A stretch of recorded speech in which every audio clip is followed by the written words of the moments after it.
نحمده ونصلي ونسلم على سيدنا ومولانا محمد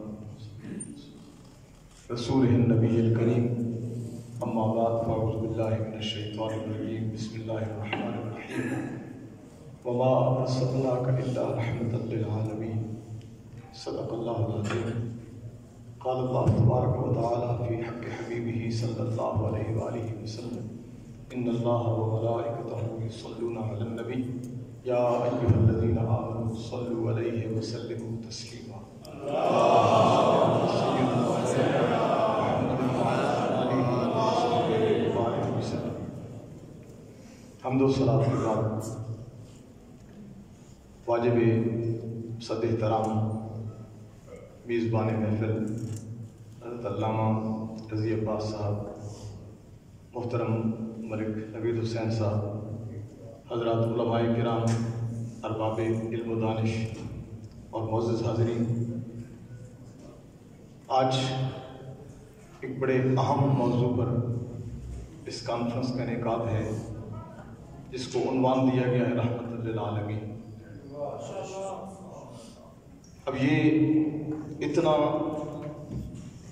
وسیع مضمون ہے کہ اس پر میں سمجھتا ہوں عمریں گزر جائیں تو اس کا حق کوئی ادا نہیں کر سکتا، لیکن وقت مختصر ہے. میں چند ایک باتیں آپ حضرات کی گوش گزار کرنا چاہتا ہوں. حضور علیہ السلام کی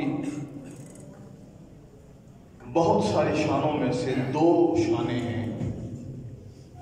ایک ہے بدن نبوہ یعنی شان بدن نبوہ، اور دوسری ہے شان ختم رسالت.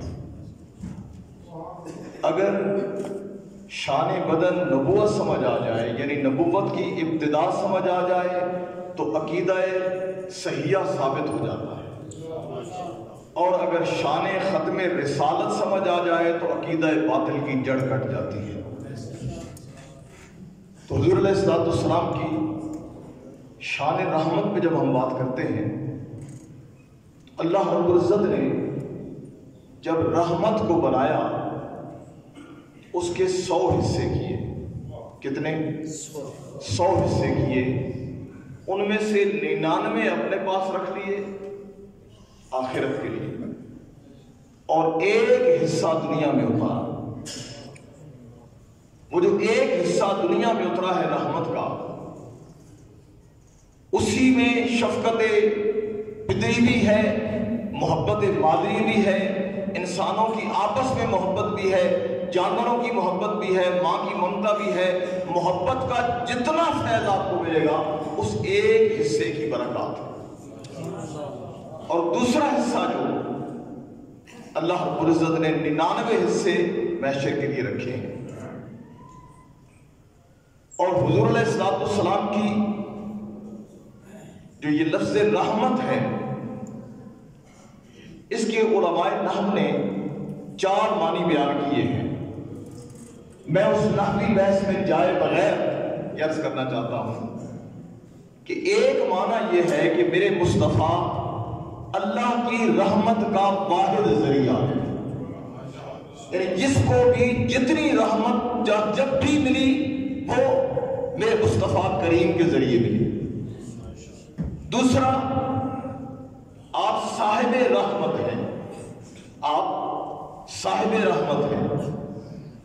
اور تیسرا حصہ آپ راحم ہیں، رحم کرنے والے. اور چوتھا معنی اس کا ہے سراپا رحمت، یعنی رحمت جو ہے حضور علیہ السلام نے فرمایا لوگوں تم نے رحمت خدا بندی کی بات سنی، رحمتی واسعت کل شیء، کہ میری رحمت ہر شے پہ وسیع ہے. تو وہ رحمت جانتے ہو کیا ہے؟ فرمایا انما انا رحمت، فرمایا میں ہی رحمت ہوں، میں ہی رحمت ہوں. تو اللہ رب العزت نے وہ جو 99 حصے رحمت آخرت میں رکھی، اس 99 حصے رحمت کو اللہ نے اپنے حبیب کو عطا کر دیا. چونکہ آپ سراپا رحمت ہیں تو وہ سراپا رحمت جب میدان حشر میں اس کا ظہور ہوگا، میرے آقا صلی اللہ علیہ وسلم فرماتے ہیں کہ سب سے پہلے اپنی قبر انور سے میں اٹھوں گا.